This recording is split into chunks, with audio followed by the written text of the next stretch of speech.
Okay, now we still, this is the reading class on the foundation of Buddhism, written by Rupert Gethin. And then I think today we were supposed to finish the chapter on the no self, okay, which is a little dry, but it's one of the, actually, as I said, it's one of the important concepts in Buddhism, because especially if you study philosophy, and people like to write this paper, and people get attracted to learn Buddhism, as if you are mostly, as I know in the West, that is because they have one of the really special concept, that is the concept of no self. Okay, but then, however, we've been go through a lot of the system. I won't say system. They go through a lot of the ideas about the no self. And today, I think that we're going to wrap up the whole thing. But I still hope that do not think that that much that the Buddhism talk about no self, because it really is a big subject, very, very big subject. And when I say big subject, in a way, even including a lot of people have, I guess, have misunderstood what the no self mean. You know, for example, like people think the Buddhism talk about no self mean denying there's a existence of a person, something like that. You know, like, you know, that means I'm not here, so come to cut me and kill me, I'm fine. You know, like that. But it's not that's not really the Buddhism was relating the concept of no self, not in such a way. Okay. As I say, okay. Shall we just back to our book first? I think we finished. We are supposed to read. Is it? 151. Yeah, 150. I was on the page. We ended at 149, I think. Last week. 51. 51. Okay, I lied.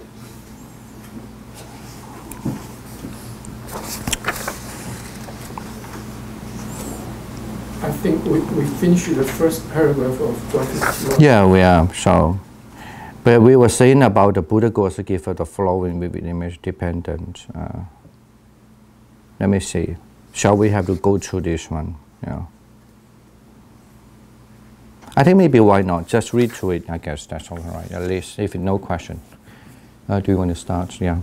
The Buddha goes to give us the following. Yeah. Buddha gives us the following vivid image of dependent arising. A blind man, ignorance, stumbles, formations, and falls, consciousness. As a result of the fall, a swelling develops, mind and body, and on that swelling there forms some abscess which weeps six senses. This abscess gets continually knocked and bruised contact, causing terrible pain, feeling, which the man longs to remove, craving. In consequence, he seizes on, grasping, and applies, becoming, to the swelling various remedies that he thinks will relieve the pain. But instead of relieving the pain, their effect is simply to change the condition of the swelling for the worse, birth, and finally the whole swelling bursts, old age and death. Theravada commentary preserves some further points of analysis of the formula that can be best set out in the form of the table. See Table 3. In the first place, there are three main transition points, column 2, and divide the 12 lengths of the formula into 4 sections, column 3. Thus, our previous ignorance and formations represent the past cause of the present fruit, which consists of the consciousness, mind, and body, 6 senses, sense contact and feeling, which we presently experience. The way we react to this fruit in the present by way of craving, grasping, and becoming constitutes the present cause that will bear fruit in the form of the conditions of our future birth, aging, and death. Viewing the formula in this way also reveals a certain symmetry. If links 1 and 2, ignorance and formations, were active in the past, then inevitably links 8, 9, and 10, craving, grasping, and becoming, were also active in the past. Similarly, if links 8, 9, and 10 are active in the present, so must links 1 and 2, ignorance and formations, and the future existence of links 11 and 12. Birth, old age, and death is a shorthand way of referring to the coming into being and subsequent decay of links 3, 4, 5, 6, and 7, consciousness, mind, and body, 6 senses, sense contact, and feeling in a future life. In this way, each of the 4 sections of column 3 can be seen as comprising 5 factors, making a total of 20 instead of 12 links. Okay, right. Do you want to just take a little pause and just look through it? What are these? Reading the tables and the content.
No any comment? No any? Okay.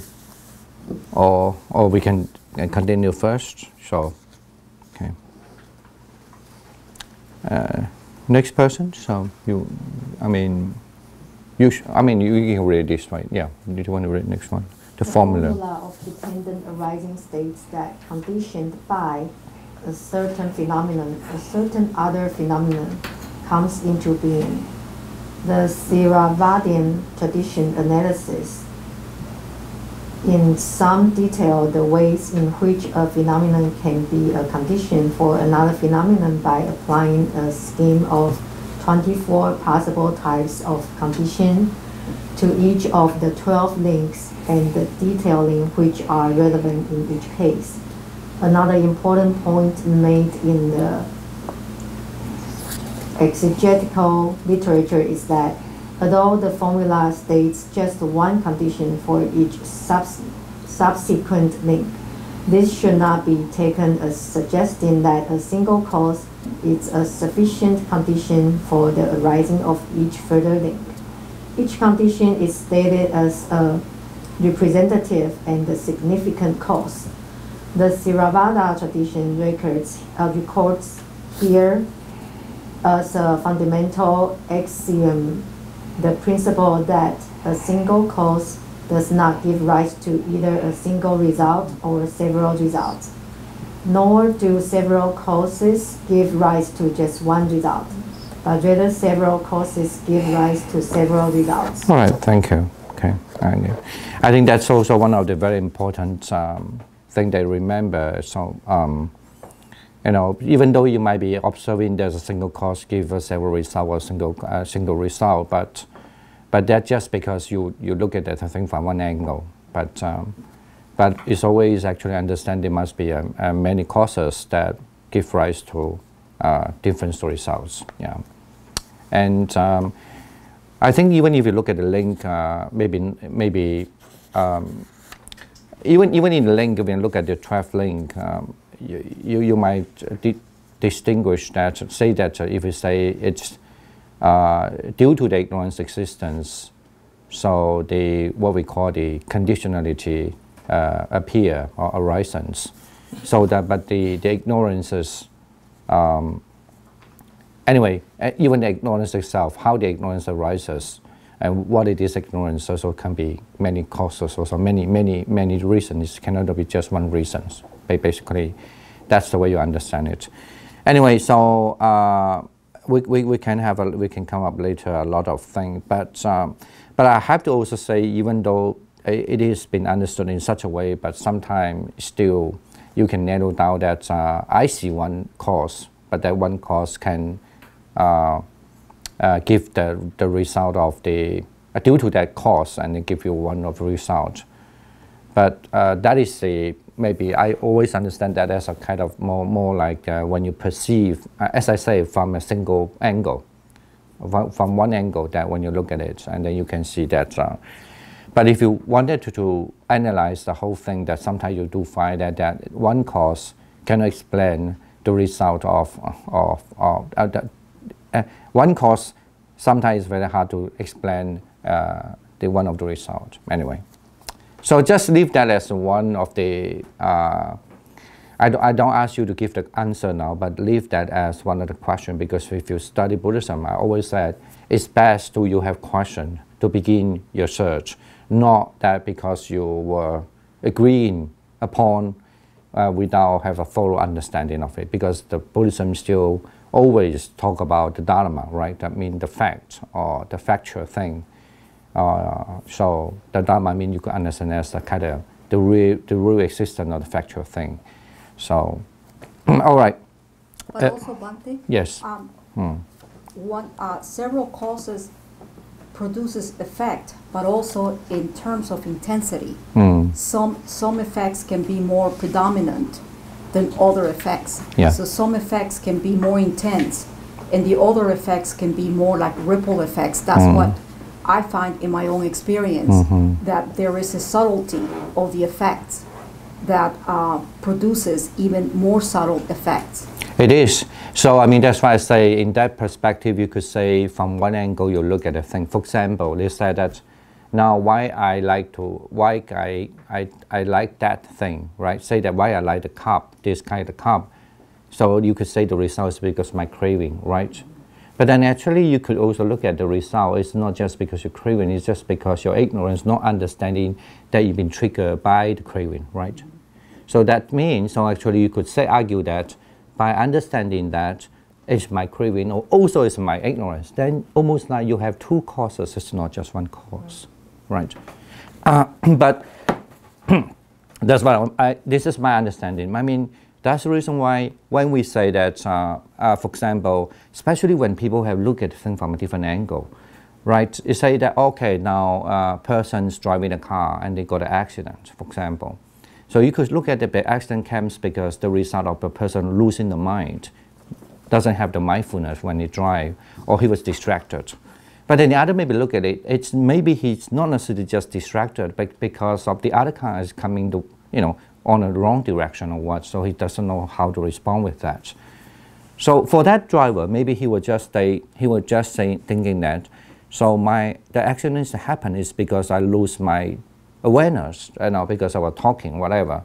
But a person can be all the time talking and would not lose awareness, but not necessarily that action could be happened, right? So, that's what I mean by that perspective. Yes. Yeah. Okay. By the philosophically and okay. Because if you stick to say no, you would just say if you believe in only the causes can be just one, and then you might be just want to narrow down. That definitely may be just one reason. The reason is either because he lost the mindfulness, or either because the direction was wrong. Even in a very superstitious way, you could say because his past life did something wrong, so that's why now he must. Then that is completely messed up. Actually, I think the main purpose of what, especially when we talk about the cause and effect in terms of the dependent arisings. Okay, right. Okay, I hope that's okay, right. Yes. Anyone? Next one. When you read the next paragraph. The details of all this need not concern us here, and if it sounds complicated, it is, and deliberately so. Yet what is conveyed is how we, as individual beings, our lives and experience consists of a complex web of conditions built around the interaction of passive fruits and active causes. I said above that the formula of dependent arising is intended to reveal the actual pattern and structure of causality.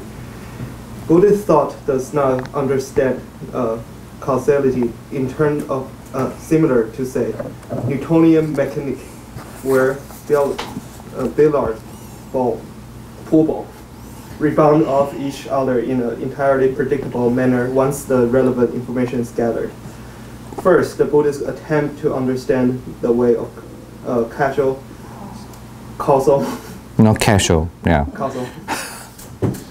conditioning is concerned primarily with the working of the mind, the way in which things we think, say, and do have an effect on both ourselves and others. Second, Buddhist thought sees causal conditioning as involving the interaction of certain fixed or determined effects and certain free or unpredictable causes. If presented with a situation, I deliberately kill another human being. This action must lead to some unpleasant result in the future. It may also make it easier for me to kill in the future, eventually establishing something of a habit. And this may lead me into circumstances, life as a bandit, say, or rebirth as a tiger, where the only way to live is by killing. Yet, in some measure, the freedom not to kill, not to act in accordance with established habits remains. Mm-hmm. On the other hand, maybe I think leave it to Ada. So, yeah. Okay, I'll go. On the one hand, we are born with a certain mental and physical makeup and are presented with various experiences over which we have no control. On the other hand, we continually choose certain courses of action in response to what is given us. We like or do not like our experiences, ourselves, and our bodies, and we decide to act in certain ways in order to try and change our lives. But from the Buddhist perspective, because of the fundamental condition of ignorance, we fail to act effectively and lose our way in the labyrinth of conditions that constitutes our being. That dependent arising is indeed presented by the Buddhist tradition as something profound, and, in a sense, difficult and complicated is aptly summed by a saying attributed to the Buddhist himself. Yeah, can you read that one too? Profound is this dependent arising, and profound too is its appearance. It is through not knowing its nature, not penetrating its nature, that things become like a tangled skein, like a knotted ball of thread, like a weave of grass and rushes, and fail to pass beyond samsara with its descents, unhappy destinies, and perdition. Right, thank you. Yeah. All right, the next one. Yeah. Well, the method of taking the 12-fold formula is describing a process over the line. Over 3 lives. Over 3 lives is common to the ancient schools. It is also clear that it should be taken on a number of different scales, as describing, for example, the process whereby, in response to some circumstances, we determine upon and carry out one particular course of action.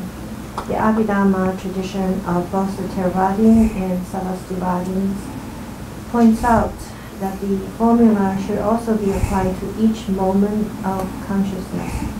That is, every thought that occurs arises in accordance with this 12-fold formula. Dependent arising describes the structure of reality. However, wherever and whenever we dissect it, the application of the formula to a thought moment has some interesting implications. The formula describes a process, and we usually conceive the processes as, by definition, taking place over a period of time, and yet for the Abhidhamma, such a process occurs quite literally in one moment. The 12 links arise simultaneously. This is something that touches upon complex tension and issues in the history of Buddhist thought. The point that is being made here is that reality is at heart something dynamic, something fluid. However one looks at it, reality is a process. Analyze reality down to its smallest possible components or constituents, and what we find are what one finds. What one finds are not static building blocks, but dynamic processes. This is vividly summed up in the notion of death as something we live through in each moment. All right. Okay. Can the next one? Can you? We can finish that. Yeah.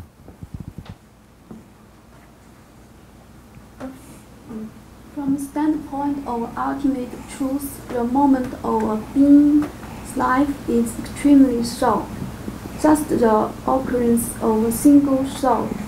Indeed, just as the rolling wheel of a cart rolls on just one point of its rim, and rests on just one point. Exactly so, the life of a being lasts but the moment of one thought, and as soon as the thought has ceased, the being has ceased. Life, personality, pleasure, and pain all come together in a single thought. The moment passes swiftly. The aggregate of one who dies or one who remains are all alike, gone never to be met with again. Without the occurrence of thought, the world is not born. With its arising, it lives. With its passing, it dies. This is understanding in the ultimate sense. Okay. Let me see. Yeah, why don't we just finish another paragraph first? Yeah. Yeah. Do you want to read it? Yeah. Yet again, we move from the microcosm of being dying and being reborn to the microcosm of our changing thoughts. But the fact that reality is at heart, a process relates also once more to the notion of the middle way. True process, true change cannot be explained either in terms of eternalism, a thing exists unchanging, or annihilism, a thing exists for a time and then ceases to exist. The process of change as described by dependent arising is thus a middle between these two extremes, encapsulating the paradox of identity, indifferent, involved, and the very notion of change. All right, thank you. I guess I'm not sure everybody understands what it's the process trying to say. But anyway, I've just opened up this time for people giving a comment or question or whatever. So, or it's very simple, it's very straightforward. How does the 12 things occur in one moment? And simultaneously, doesn't it have to happen one after another, like in certain sequence? I think that when you say the occur in one moment, for example, like, you know, say the same thing like say that I like this drink, right? Mm-hmm. Actually, when the moment that I like the drink, it's, you look that as if like the 12, I guess it's here the one moment means the very instance what I'm doing in action. Okay. Say that I like the drink, so then actually the 12 links is occur there. You could explain it that way. But when you want to delineate the whole process, so why I like the drink, for example, like I like the drink, it's because when I don't have the understanding, so then due to the not understanding, so the formation is there. That means the action is there, right? Mm-hmm. Or maybe best to explain that. That is a little difficult. Let's say that maybe best to start with the moment when my tongue touch with the water, right? So what is that? That is mean the six senses. So, but how the six senses come is because of consciousness, right? Mm-hmm. If I don't aware that I'm drinking, so the liking the drink is not happens, right? But before that is contact. Yeah, but no, first according to the link is always first the consciousness, right? Because of the consciousness arises, it means that you have the five aggregates. Right. So, and then because due to the five aggregates, you have the six senses, mean I'm using my tongue. So you could say that when I'm using my tongue, tasting the drink, the tongue is the six, what we call the six bases. Now, the base on the tongue base, that also refer due to I have five aggregates. If I don't have five aggregates, I don't have the tongue base. But it's because I have the tongue base. It means that because I aware the tongue as the base, it means my conscience is there, right? So now just say that that look like three things, but actually it's in one moment, right? The same thing that when she was just mentioned is that when I have the 6 spaces, then I have the contact, right? The contact is mean my tongue contact with the drink, right? The water. So when I have the contact, then certainly due to the contact is existence, so the feelings is there. So that means maybe this drink for me is a pleasure feeling, so that I have the pleasure feelings. So either whatever kind of feelings is there, when I have the contact, when there's a feeling, then what is the condition for the craving? That is the feelings, giving the craving. The craving means that if I like it, so I crave more. If I don't like it, then I crave less. In other words, I maybe have a repulsive kind of feeling. So, so actually if you look at that, so first I say that there's a consciousness, or you could understand that as because I have the contact. But normally we don't start with the contact. It's more like we start with that because the feelings arises, because that's something that you can easily feel. So why that feelings arises is because you have ignorance. So due to the ignorance, so that the formation is there. Formation you could understand as a kind action is going on. So now when that and also that the tongue, the moment when I feel the tongue feel the water, and the water say that the drink, you could understand also that the very instant when I'm drinking, the ceasing is appear as well, because that's what anything will arise, that thing will going to be ceased. That's what one of the very important Buddhist concepts. In other words, mean that very moment contact of the water will cease, right? And the second taste you comes to, okay, that water is maybe, you will have a different sensation towards what you just drank. So that means the jara manara, that means the ceasing, old age. Usually we translate as aging and death. The aging and death actually in the very moment it's been, according to the Buddhist teachings, is also always understood as mean cease, means gone away. But it's not static. No, it means not static, so it's gone away, yeah. So that's why then he say just like a rim, right?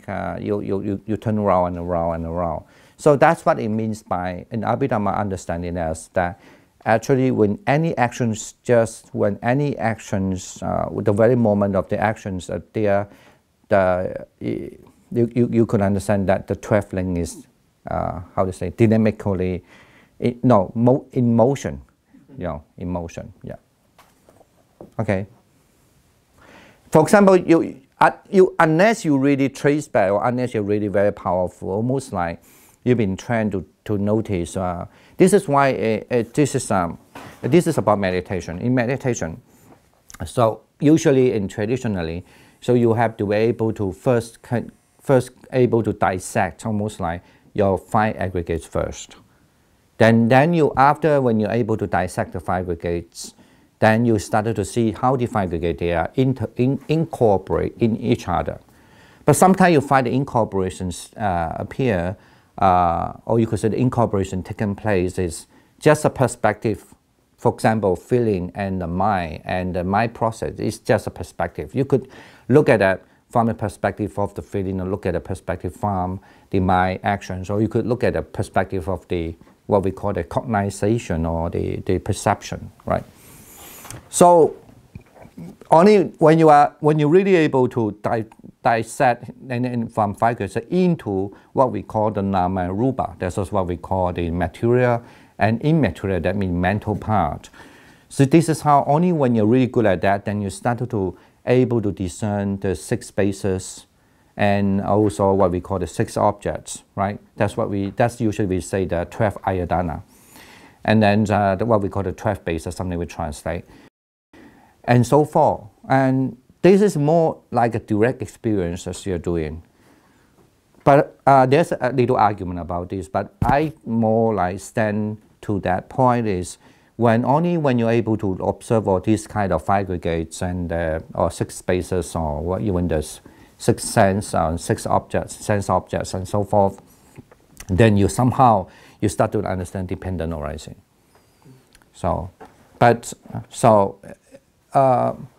you will find actually to understand the dependent arisings it's more in, especially in a Sanskrit way of using it, they usually use a term, mean you are more like not from a direct experience, but more from the inference. This is why in the Tibetan Buddhism or in other traditions, they like to argue 就是限量跟比量的问题. In Chinese, it means something that you direct experience and something actually you have to true inferences. Okay. So it looks like actually the dependent horizon is more in the, but when I use more because it's more in the reference. Inferences, not reference, sorry. It's more in the inferences. Because especially when you think, do I exist in the past? Do I have a future? And where is the present, for example? And then you based on your skillful of or your skill of on meditation on these 5 decades and so forth, then you come up to the understanding the thing every kind of like every observing or every action in our item mentally or that relate to the physically. So without that, there is always with the causes. Basically mean always with the cause. So, but how do you observe the cause is always through inferences.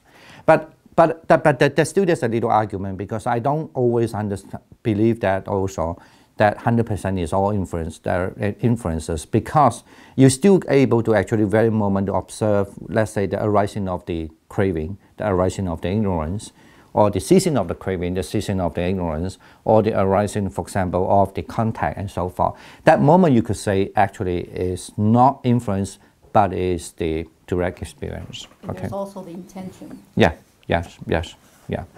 But that's why I say if some people argue that just on inference, I would definitely think that not necessarily true.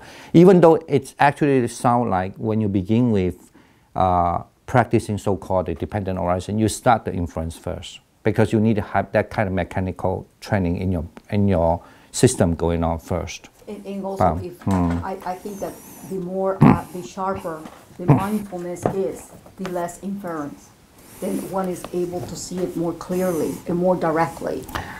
I think it is, yes, in a certain thing, but I still hold that I won't keep that as like 100% sure because, for example, there are lots of things. It's also because at a certain point, it's very difficult to argue what that influence and the so-called direct experience mean. Because when the wisdom comes to arise, when the wisdom is there, then the references become part of, that inference become part of wisdom already. So, but that is not going to deny the importance of the inference. I guess some tradition trying to put emphasis on that, I think it's a little loophole. It's a little, not necessarily hold. It's a kind of like forgetting the importance of the wisdom. Right. Yeah. But concentration sort of like sets up as a platform. It helps. Concentration helps to, it's like prepare the ground for insight to occur, to the wisdom to occur. Without concentration, I think it doesn't have to be all the way concentration, but to a decent level, especially the middle way. The Buddha talks about the middle way. And if that concentration is pure, I think that it helps to establish the ground for insight to occur. In other words, that concentration becomes the cause. Because if we're scattered, if we have too many things, too many minds going on, then I don't think that we will have the wisdom to even recognize what insight or wisdom is. Unless we have some type of concentration, and it doesn't have to lean all the way to just concentrate, because I know that there are some traditions that they lean into the jhanas, which is a lot of concentration. But wisdom is what is more important, insight is what's more important. But I really think that some type of concentration is important in order to weed out the unnecessary thoughts, the unnecessary causes, in order for insight to really blossom, to really occur. Yeah, but I mean, I think that we are not talking in the same page now, but it's all right. We definitely have that discussion in the next next chapter, the Buddhist path, because actually the Buddhist path have a really interesting thing about what you were just saying. It's how people understand the relationship between the wisdom, so-called insight, as well as the concentration. That we will address that in the Buddhist path. Yeah. All right. Yeah. Yes. So in the paragraph about death, it basically says like everything happens and like your life is also just a moment of one thought. Doesn't that sound a little like annihilationism? Or like, what am I not kind of like? Well, I like to actually explain to me why do you think that is sound like annihilation? You can enlighten me. Maybe I don't understand. Yes. Annihilationism very well.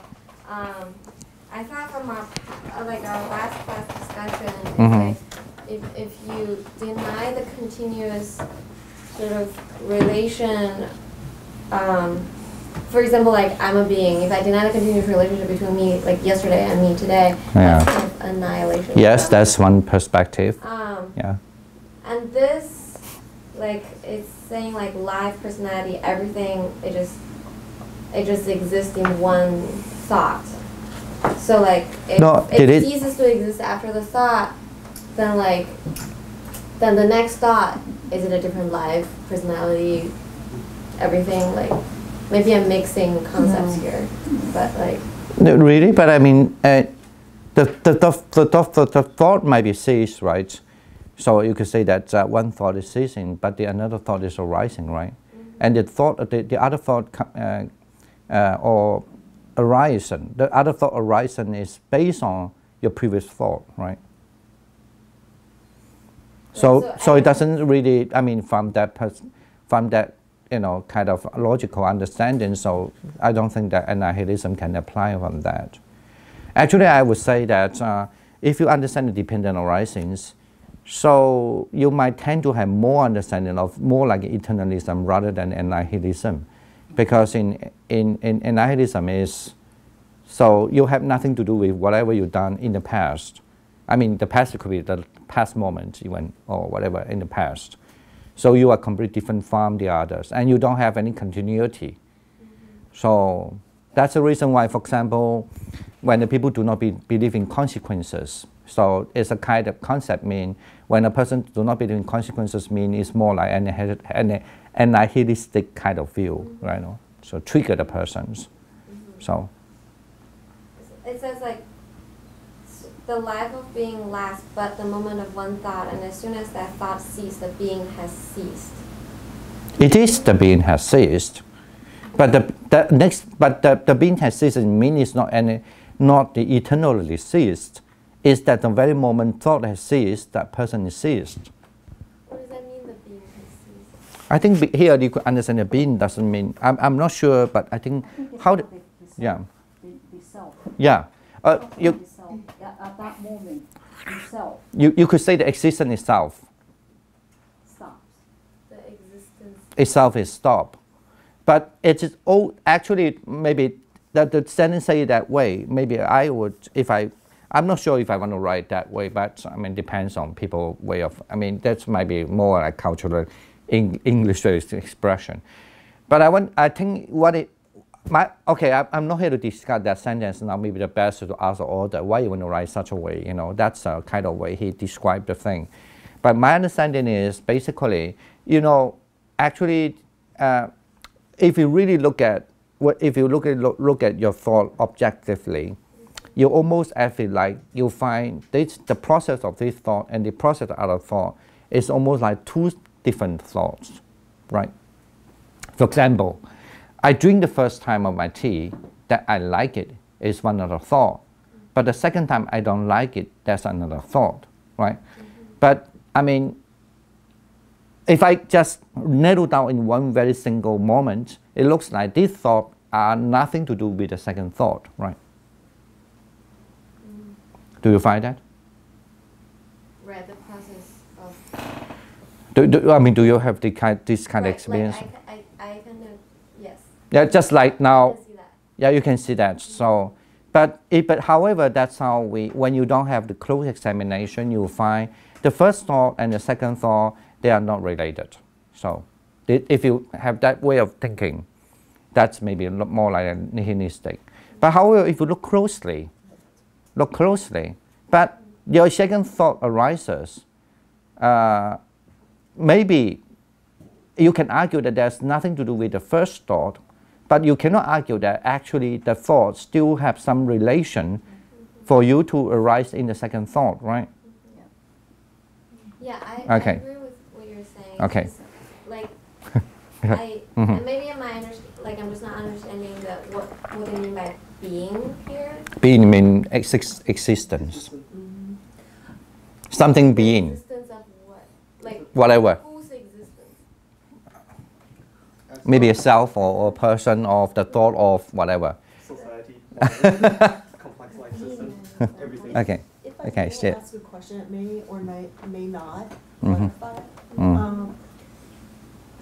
So going with the idea of the tea and the example of the tea, you say, okay, one time, you take a sip of the tea and you think, oh, I like it. And then the next time you take a sip of the tea, you say, don't like it so much. Okay. Well, I can understand that. However, as much as I know you tried on the tea, this is not a tea I prefer. So I smell the tea and think, I'm not going to drink that. And I can pick up this tea 100 times, and every time I can guarantee you, I'm going to smell this and say, I'm not going to drink that. Yes. Okay. And so to me, that would be some sort of continuity of self, which goes counter to the Buddhist thought. I understand what you mean, yeah. And so, until the day I die, I don't think I will ever like that tea, no matter what I do. That's right. So, how does that fit in? Does that make sense? That's the wrong view. No, that's okay. Like the tea I understand. Yeah. Just a moment. You already establish your identity in that, and you grasp onto that identity. Now I dislike this tea. Instead of experiencing it, you establish a concept of not liking it. No, but I think that she was arguing about the self now. But this is why, just let me to answer her question first. This is why I said, actually, when you look at the dependent arisings in the way, maybe you might be tend to understand more like eternalism than a nihilistic. Okay, this is almost like why you both have a two different opinion. She was thinking that this looks like the nihilistic, and you think actually that in more support of the idea of eternalistic, mean the self continually go on. Yes, it is true, but now back to that. What is the definition of self? Actually, we had the discussion last week. Now, the first thing, you might have a term called self, but now this is not about the terminology, about the word self or soul or whatever, or atman in Pali Sanskrit, but it's all about how we define the so-called self. Now, but do you agree that what you just mentioned, the self, is the same self from the yesterday till you die, till a person die? Are they the same self? In a Zen perspective, I would say no. Yeah, but if it's not the same self, then that you agree actually the Buddhist perspective, there is no such a permanent soul or soul self, in a way. I see both sides of it. Yes. I can understand that I myself, as I go through life, am a changing entity and being, and yet there is still some continuity that connects me to who I was so many years ago. It is. Who I will probably be. Yes, that's actually then you accept actually the Buddhist concept of the self, the no self. Because the Buddhists understand the self, it's all, the word the self is more like in Indian tradition, believing there's something unchanging soul. But now we are seeing that actually you do change, that there's a continuity of you, because that's your whole your whole perception carry with you, right? Or your whole karma, you could say the whole action, either mentally or what, that carry with you, that nobody can be represented you. Oh, that's true. then you agree with the Buddhism. But we don't agree that, because the problem is that when a person are still believing that there's an entity called the soul or self, of course that has to a deep understanding mean you actually from the very beginning or somehow there's something that don't change that serve as an essence that being, how to say, the accent that actually it's maybe have the connection to or divine or even I guess the Buddhism think that the worst thing is not about that. The worst thing is still believe that when a person believes in the self, that you always hold, this is my opinion, this is my thing, and I don't want to let go of it. That is actually the worst case. For example, like, you know, I may have a very deep experience of my meditation or what, but then if I feel that experience is the unique experience which nobody can share with, it's mine, and it doesn't change. And that because that give a person have the egoistic idea that I'm the only one, that I only can do it. Or you know, in a sense, I mean, that's what you're holding the self. But actually that you've been conditioned, but in Buddhist understanding, that very experience that you have is conditioned by, because you are doing well, blah, blah, blah, blah, blah, blah, all these conditions. But when those conditions are not there, that experience is gone too, right? Then there's no such a thing that called I, that being the most privileged person or the part that anyway build up your, in Buddhism usually we take the term at first that you build up your manas, mean your pride. And that pride then it's the direct result from the egoistic, you know, idea. Okay, right. Okay. Yes. So like, just so like a clarification question. So like when it says the moment of a being's life is extremely short, here the being doesn't mean like an animal's life, a person's life. A being is just something that exists. Yeah. Okay. And then it also at the end it says without the occurrence of thought, the world is not born. What does that mean? Well, for example, like maybe easier to say that. Let's say that, for example, like if you are able to close your senses, imagine that. Maybe that's a little bit too demanding. Okay? So just say something simple. In the negation, not negation. In what do you call? Anyway, I forget the term. So in another way, for example, like you know, if you're hearing what I'm saying. So that's kind of another word is appearing to you, right? So because of hearing, so your thought process is going on and so forth, blah, blah, blah. But what if that when you come in the class and then you just use the, I forgot what are those, you stuck your ears and you don't want to hear anything, then you pretend you're sitting in a class, right? Earplug. Earplug, when you use earplug, for example. So do you think you have the word of in the class now? The so-called word of the being in the class is there. So when it says the world is not born, it means I'm not aware of it. It doesn't mean the world, the physical world is not there. It's your world. Your world. Your concept. Your concept. Your yeah. beliefs. That's what makes the self also. Yeah. Because the self ultimately does not exist. It's just basically the accumulation of concept of self. And we, for some reason, we have labeled that as a self. And in it, there is the craving, which is the bloodline of existence. So, Bhante, actually your first example was very good. If you block your thought, if you block your hearing, there is no thought process because everything is a process. Everything keeps going, nothing is static. So whenever if thought is nothing but a process, it's concept. So if you don't have the thought, there is no world. Your world, your interpretations, your perceptions, your feelings, which is that's the whole aggregate. May I ask a question of everybody? I'm really struggling with this. I know you're really struggling with it. And I'm guessing we both pretty much grown up in a Western culture. Okay. Yeah. And the people here in the room who grew up in other cultures are just not having a problem with this. No, I think that we. No, that's not true. It's a different problem. Well, I think everybody still can think about this and perhaps answer it. Is there something about the cultural or the societal influences on our lives that make us perceive this differently? Or No. is it just that I'm coming to this, relatively late in my life, where some people may have been exposed to these ideas, say, 20 years ago?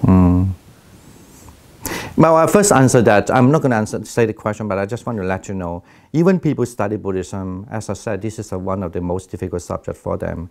And so-called the Buddhist, you think that might be every Buddhist, or you say the culture is not true. You could, if I allow to say that, maybe more than 95% of the Buddhists don't understand this. They don't agree. I won't say don't agree. They don't even want to know about that. It's too difficult for them, maybe like that. So. I think on the next page. Then I can that question. I hope to solve. It's not because of culture different. So yeah. It's just because the concept is. Yeah. Yeah. Okay. That's right. On the next page, it will explain a little bit more. Yeah. On the discussion that we just went through. Okay. All right. Yeah. Why don't we just go to the next page? Thank you. So then you could have told earlier, so we could save a lot of saliva. I don't have to drink that much of water. All right, and thank you. So anyone, do you want to read the next page? Yeah. Yes. I think we have one last paragraph. Which one? Oh, no. No. We are coming to page 156. Buddha Gosas. Yeah. Next page. No. Buddha Gosa does. Oh, yeah. Let's scroll back. Okay. Buddha Gosa does record that the teaching of dependent arising makes 4 points.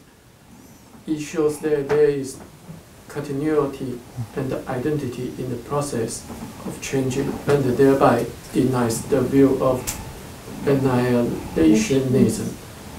If we misunderstand the nature of this identity, however, we fall into the trap of eternalism by indicating how various different phenomena condition each other depend arising also show that there is difference and the diversity involved in the process of something changing, and thereby denies the view of internalism.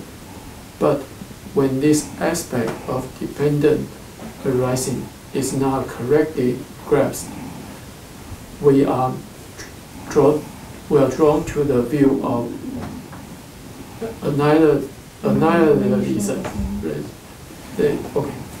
By indicating the action are to be understood not as the work of an autonomous itself, but rather as the outcome of the complex interaction of diverse impersonal conditions.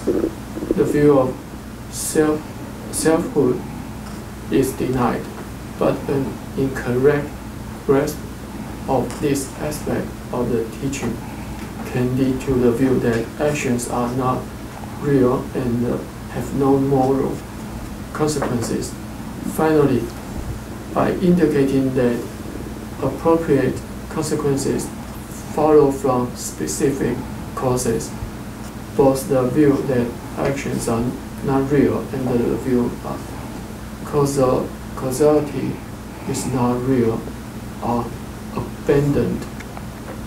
But wrongly grasp this aspect of dependent arising can lead both to the view of determinism and the view that causality is not real.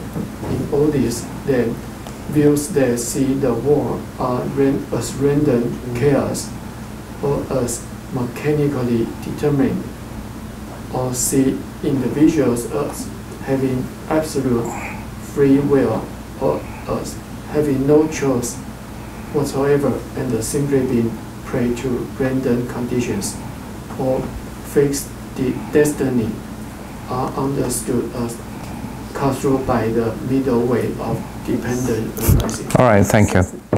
Yeah, it says everything. Anyway, I think why don't we just take a little break first, and then we come back, and if you can, we'll come back 5 or 10 minutes time. Right, thank you. See you later.